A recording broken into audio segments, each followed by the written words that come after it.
Di Incheon, Korea Selatan, fajar baru saja menyingsing. Tapi bagi Adit, hari sudah berlangsung 3 jam. Suara mesin pabrik Hanjin Electronics adalah musik latarnya. Bau minyak pelumas adalah parfumnya. Tangannya, yang dulu halus memegang kayu busur, kini kapalan dan kotor, mengemas ribuan microchip per hari. Setiap chip yang ia masukkan ke kotak adalah satu bata untuk rumah ibunya di kampung. Ia mengubur mimpinya sebagai pemanah jemparingan demi mimpi keluarganya. Siang itu, deru mesin mendadak melambat. Atmosfer pabrik yang panas terasa dingin. Park Min-yang, peraih medali emas Olimpiade, putri mahkota Hanjin, melangkah masuk. Dibalut pakaian desainer yang kontras dengan seragam buruh, wajahnya bagai porselen, cantik, namun dingin dan tanpa ekspresi. Para manajer membungkuk dalam-dalam. Ini adalah tur publisitas, bisik seorang mandor. Min-yang memegang busur Olimpiade berlapis karbon miliknya, bukan untuk menembak, tapi sebagai properti foto. Tiba-tiba, di tengah sesi foto, seekor kucing liar yang sering diberi makan para buruh, melompat ke rak komponen yang tinggi. Sialnya, kucing itu terpeleset. Tubuhnya bergelantungan tepat di atas panel listrik tegangan tinggi yang terbuka untuk pemeliharaan. Para wanita berteriak. Petugas keamanan panik, tidak tahu harus berbuat apa tanpa menyetrum kucing itu atau diri mereka sendiri. Waktu seakan berhenti. Min-yang hanya menatap jijik pada kekacauan itu. Saat itulah Adit bergerak. Tanpa berpikir, tangannya menyambar baut baja seukuran ibu jari dari meja kerjanya. Matanya tak berkedip. Ia tidak membidik kucing itu. Ia membidik sekrup kecil yang longgar di rak di atas kucing itu. Dengan satu gerakan pergelangan tangan yang cair, ia melempar baut itu. Terang! Baut itu menghantam sekrup dengan presisi sempurna. Getarannya cukup untuk membuat rak bergoyang. Kucing itu kaget, kehilangan keseimbangan, namun berhasil melompat ke arah yang aman, jauh dari panel listrik. Pabrik hening. Semua mata tertuju pada Adit, yang kini berdiri kaku, terkejut dengan apa yang baru saja ia lakukan. Ia buru-buru menunduk, kembali bekerja. Min-yang berhenti berpose. Kilatan kamera kini beralih dari dirinya ke Adit. Arogansinya terusik. Ia berjalan mendekati Adit. Suara sepatunya menggema. "Hei, buruh!" Panggilnya dalam bahasa Korea. Adit pura-pura tidak dengar. "Kau," katanya lagi, kini dalam bahasa Inggris yang kaku. "Tanganmu kotor." Adit mendongak. Matanya tenang. "Maaf, Nona." Min-yang tersenyum sinis. "Lemparan yang bagus. Mungkin di negaramu, kalian semua pandai melempar sampah? Atau melempar batu saat kerusuhan?" Beberapa wartawan Korea tertawa. Hati Adit terasa panas. Adit menarik napas. Ia menjawab dalam bahasa Korea yang terbata-bata, namun menusuk. "Di negara saya, Nona Park, kami diajari bahwa tangan yang kotor karena bekerja lebih mulia daripada mulut yang kotor karena menghina." Wajah Min-yang memerah padam. Belum pernah ada yang berani menjawabnya. Seorang buruh rendahan, di pabrik ayahnya sendiri, di depan media. Tekanan publisitas, kebenciannya pada tur ini, dan egonya yang terluka meledak. "Kau!" Ia gemetar. "Kau pikir kau siapa? Kau pikir lemparan beruntung itu menjadikanmu sesuatu?" Ia mengangkat busur karbonnya, menunjuk Adit. "Kau suka melempar? Aku hidup dari presisi." Tuan Park, ayahnya, berlari kecil. "Min-yang, hentikan. Media!" Tapi terlambat. Min-yang berteriak. "Aku tantang kau. Tangan kotor. Di depan semua orang. Kalau kau bisa mengalahkan aku, Park Min-yang, aku akan menikahimu." Jika tadi pabrik hening, sekarang udara terasa vakum. Suara microchip jatuh ke lantai terdengar seperti ledakan.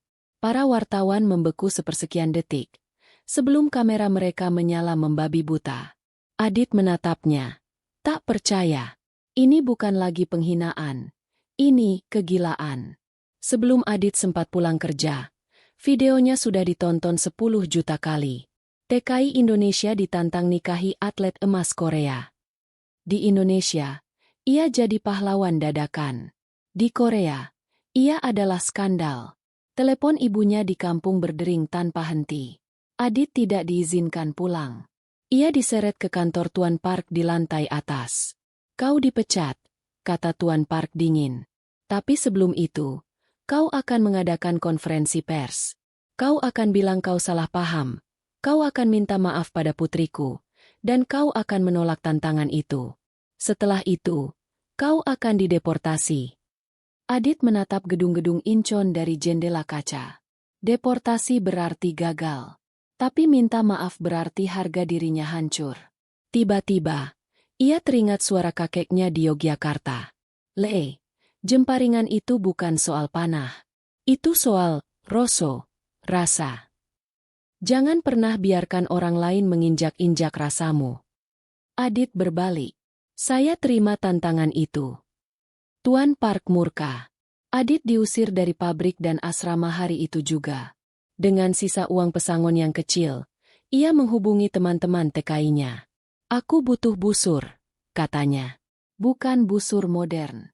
Ia pergi ke pasar loak di Insadong, mencari gagung, busur komposit tradisional Korea.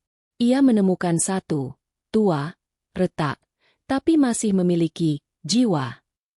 Komunitas TKI di Incheon bergerak. Mereka menyewa gudang tua di bawah jembatan untuk Adit. Siang hari mereka bekerja. Malam hari mereka menjadi tim sukses Adit. Mereka membawakan makanan, memasang lampu, dan membuatkan target dari karung goni. Adit menarik busur tua itu. Rasanya sakit, tapi familiar. Di fasilitas latihan Olimpiade, Min Yang tidak bisa fokus. Panah-panahnya meleset dari lingkaran 10. Bayangan lemparan baut Adit, presisi yang tenang dan tanpa usaha, terus mengganggunya. Selidiki dia. Perintahnya pada asistennya. Cari tahu siapa dia sebenarnya. Adit tidak berlatih membidik. Ia duduk bersila, seperti yang diajarkan kakeknya. Ia memanah dengan mata tertutup. Fokus pada tarikan napas dan detak jantungnya.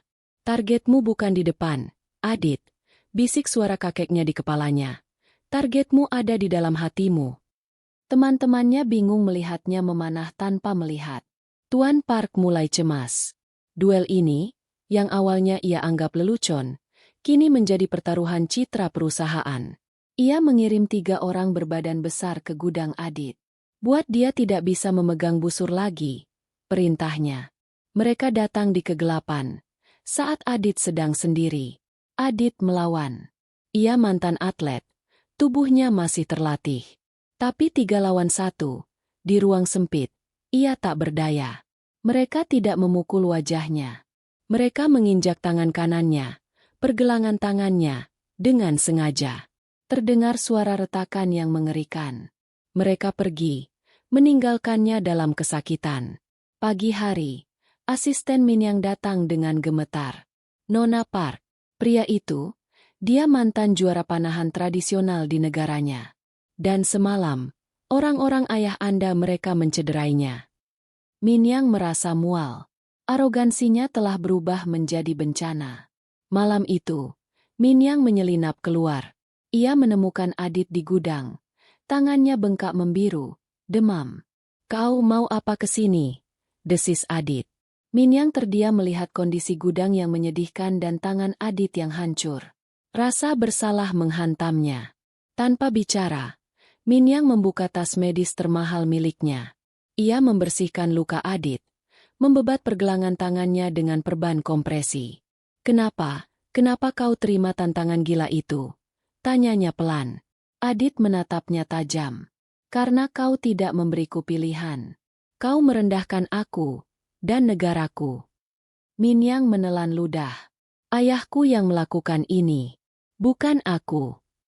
Adit tersenyum pahit. Sama saja. Min Yang bangkit. Ia kembali ke mobilnya dan mengambil sebuah kotak kayu tua. Ini busur kakek buyutku. Beliau seorang jenderal. Ia bilang busur ini hanya untuk pemanah yang punya rasa. Aku tak pernah bisa memakainya. Mungkin kau bisa. Hari duel tiba. Sebuah stadion universitas disewa. Ribuan orang datang. Mayoritas mencemooh Adit. Adit berjalan masuk. Tangan kanannya diperban tebal. Memegang gagung tua warisan jenderal. Di seberangnya, Min Yang berdiri dengan busur karbon seharga puluhan juta. Tampak seperti dewi perang. Ronde pertama. Target statis 70 meter. Min Yang menarik napas. Tekniknya sempurna. 3 panah. Ketiganya menancap di X-ring. 30 poin. Sempurna. Penonton bersorak. Adit maju. Ia kesulitan menarik busur dengan tangan cederanya. Ia memejamkan mata sesaat. 3 panah. 3 panah Adit menancap di samping panah Min Yang. 30 poin. Stadion hening. Ronde kedua. Target bergerak. Keahlian Min Yang. Busur modernnya menembak cepat dan akurat. Ia mengenai 5 dari 5 target. Skor tertinggi. Sekarang giliran Adit. Busur tradisional lambat direload. Tangannya bergetar kesakitan. Ia hanya berhasil menembak 4 kali. Dan hanya 3 yang kena. Dia tertinggal jauh. Tuan Park tersenyum. Untuk ronde terakhir, Tuan Park maju ke mikrofon. Sebagai penentuan, sebuah tantangan khusus, katanya. Asisten membawa sebuah lilin, menyalakannya, dan meletakkannya 50 meter di depan. Padamkan apinya. Tanpa mematahkan lilinnya. Siapapun yang mematahkan lilin, otomatis kalah. Ini jebakan. Min Yang tahu ini konyol. Tapi egonya mengambil alih. Ia adalah penembak presisi. Ia membidik tepat di atas sumbu. Panahnya melesat. Api padam. Penonton berteriak.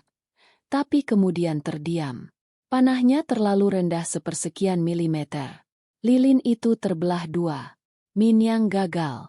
Wajahnya pucat. Sekarang semua mata tertuju pada Adit. Jika ia gagal, Min Yang menang. Jika ia berhasil, ia menang. Tangannya sakit luar biasa. Ia tahu ia takkan bisa membidik dengan presisi sehalus itu. Jadi, ia berhenti mencoba. Ia menutup matanya. Ia tidak melihat lilin. Ia hanya merasakan apinya. Ia menarik napas, menyatu dengan angin. Dan ia melepaskan panahnya. Panah itu melesat dalam keheningan. Ia tidak membelah api. Ia terbang melewati api. Desiran angin dari panah itu memadamkan api lilin. Plop! Panah menancap di bantalan di belakangnya. Lilin itu masih berdiri tegak, utuh, tanpa tersentuh. Adit membuka matanya. Ia telah menang.